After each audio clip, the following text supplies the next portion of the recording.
Hello everybody and welcome back to the Marauders Guild, and in this video we're going to be talking about Star Wars The Clone Wars Season 7 as it relates to a certain novel by the name of Star Wars Ahsoka.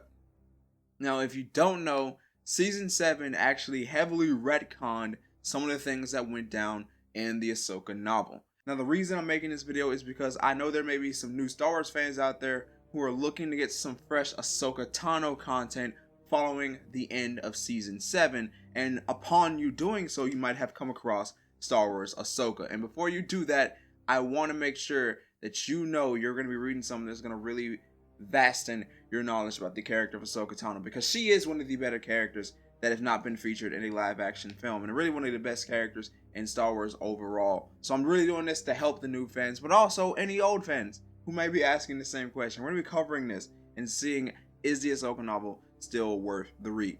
Now, this all sprung up because watching Season 7, I had this idea of, I know how most of this is going to go down because I read the Ahsoka novel. I know that she captures Maul, Order 66 happens when she captures him, and he was able to escape.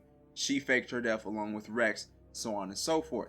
Which still sort of did happen, but in a much different way than what went down on page. Page to screen, a huge disconnect. As I said, a retcon took place.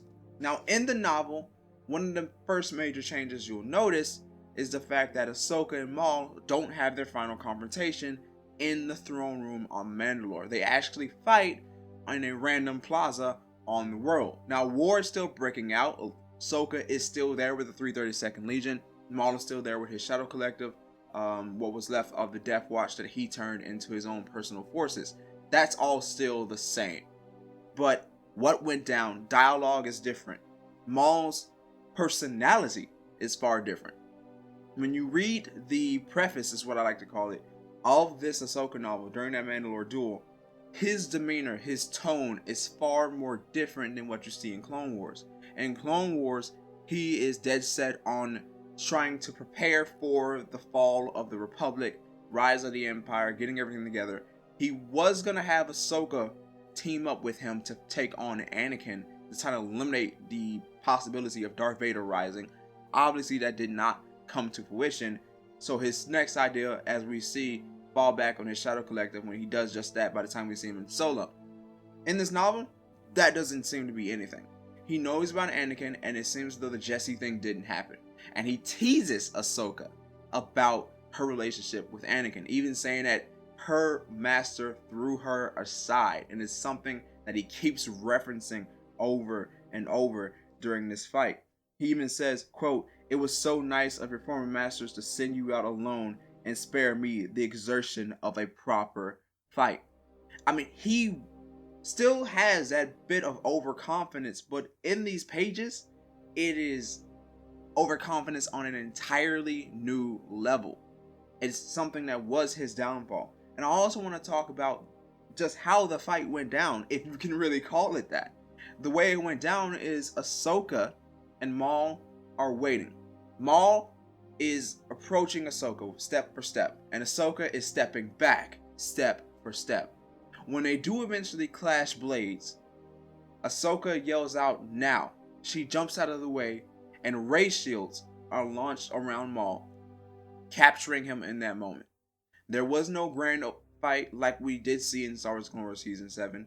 It was just a simple bait maneuver that paid off and led to the capture of Maul. Now, don't need to tell you how much of a drastic difference that is. As I said, it was a huge saber fight as what we saw took place in Clone Wars Season 7. And also, the way Ahsoka gets away, the way Ahsoka escapes Order 66 is also kind of different. Well, very different even. Now, as we saw in Clone Wars Season 7, they escaped narrowly with their lives because all the clones that were on the Venator that Ahsoka and Rex found themselves on were attempting to kill them both. And the way they were able to get out of it was Maul, who, in his attempt to escape, destroyed the generators, the hyperspace generators of that Venator, causing it to crash on an unnamed world. He was able to get away.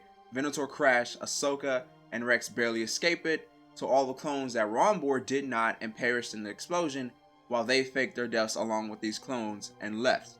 Now there still was a bit of death faking in the novel, but it went down very different. One, they did not leave the planet of Mandalore. They had a fake grave on the planet. At this fake grave, Ahsoka left her lightsabers, which I should mention if I haven't already, aren't blue. They're green. She still has her green lightsabers in the novel as well. She leaves them on Mandalore. Rex, however, is there with her again. And instead of doing what they did and just kind of leaving everything behind, what they instead do is put Rex's body, put another clone's body in Rex's armor. So if someone was to show up, they would assume Captain Rex perished at the hands of Ahsoka Tano following the enacting of Order 66. So that's really the gist of what has been retconned. The overall story of Ahsoka, the journey of her finding herself following Order 66 and into the era of the Jedi Purge, is not really been retconned.